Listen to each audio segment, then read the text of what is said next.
الحمد لله رب العالمين والعاقبة للمتقين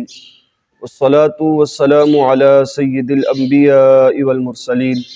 وعلى آله وأصحابه أجمعين أما بعد فأعوذ بالله من الشيطان الرجيم بسم الله الرحمن الرحيم وأقيموا الصلاة وآتوا الزكاة واركعوا مع الراكعين صدق الله العظيم قال الله تبارك وتعالى في شان حبيبه مخبرا وآمرا إن الله وملائكته يصلون على النبي يا أيها الذين آمنوا صلوا عليه وسلموا تسليما الصلاة والسلام عليك يا سيدي يا رسول الله وعلى آلك وأصحابك يا سيدي يا حبيب الله۔ اللہ رب العزت کی حمد و ثنا مدنی کریم آقا صلی اللہ علیہ وآلہ وسلم کی بارگاہ میں ہدیہ درود و سلام پیش کرنے کے بعد عزیز دوستوں، ساتھیوں، اللہ رب العزت نے قرآن مجید فرقان حمید میں ارشاد فرمایا وَأَقِيمُوا الصَّلَاةَ وَآتُوا الزَّكَاةَ وَارْكَعُوا مَعَ الرَّاكِعِينَ، فرمایا کہ نماز کو قائم کرو اور زکوٰۃ دیتے رہو اور رکوع کرنے والوں کے ساتھ رکوع کرنے والے ہو جاؤ۔ تو عزیز دوستوں، نماز کے حوالے سے قرآن و حدیث میں کئی مقامات پر اللہ رب العزت نے اور حضور صلی اللہ علیہ وآلہ وسلم نے ہمیں نماز ادا کرنے کا، پابندی کے ساتھ نماز ادا کرنے کا حکم عنایت فرمایا، اور نماز کو جان بوجھ کر چھوڑنے پر جو گناہ ہے اور اس پر پھر جو قیامت والے دن ہمیں عذاب ملے گا اس کے بارے میں بھی تلقین فرمائی۔ اللہ رب العزت نے قرآن مجید فرقان حمید میں ارشاد فرمایا حافظوا علی الصلوات والصلاۃ الوسطی، فرمایا حفاظت کرو اپنی نمازوں کی، والصلاۃ الوسطی خصوصاً درمیان والی نماز کی، وقوموا للہ قانتین، اور فرمایا اللہ رب العزت کی بارگاہ میں عاجزی کے ساتھ کھڑے ہو جاؤ۔ اور ایک اور مقام پر اللہ رب العزت نے ارشاد فرمایا ان الصلاۃ تنہی عن الفحشاء والمنکر،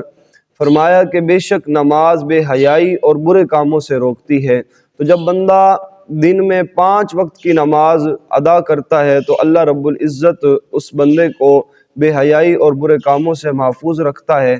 اور فرمایا وَأْمُرْ أَهْلَكَ بِالصَّلَاةِ وَاسْتَبِرْ عَلَيْهَا، یعنی فرمایا خود بھی نماز ادا کرو اور اپنے گھر والوں کو بھی نماز ادا کرنے کا حکم دو۔ تو حدیث پاک میں نماز کو ادا کرنے اور نماز کی فضیلت بیان کی گئی۔ حضور صلی اللہ علیہ وآلہ وسلم نے ارشاد فرمایا کہ الصلاۃ معراج المؤمنین، فرمایا نماز مومنین کی معراج ہے۔ الصلاۃ عماد الدین، فرمایا نماز دین کا ستون ہے۔ اور پھر فرمایا کہ جو بندہ نماز پابندی کے ساتھ ادا کرتا ہے، اس طرح نماز ادا کرتا ہے کہ نماز کے اندر کسی قسم کا کوئی خیال نہیں آنے دیتا، تو اللہ رب العزت اس کو جنت میں داخل فرماتا ہے۔ اور نماز ادا کرنے کی بہت زیادہ فضیلت ہے، تو جو لوگ نماز ادا کرتے ہیں وہی مومن کہلانے کے حقدار ہیں، لیکن جو لوگ نماز کو چھوڑ دیتے ہیں، نماز ادا نہیں کرتے، نماز ادا کرنے کے لیے مسجد میں نہیں آتے،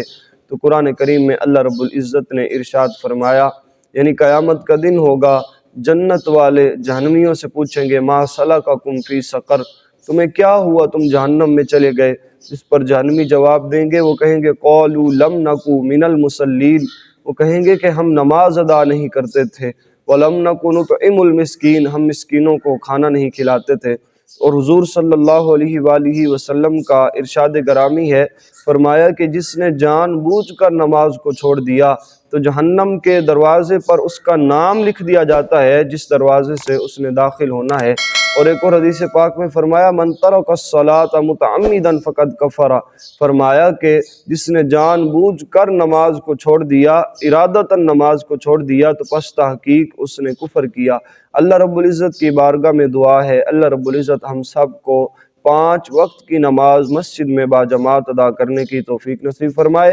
اللہ رب العزت ہم سب کو دین کی سمجھ عطا فرمائے اور صحیح معنوں میں دین پر عمل کرنے کی توفیق نصیب فرمائے۔ وآخر دعوانا ان الحمد للہ رب العالمین۔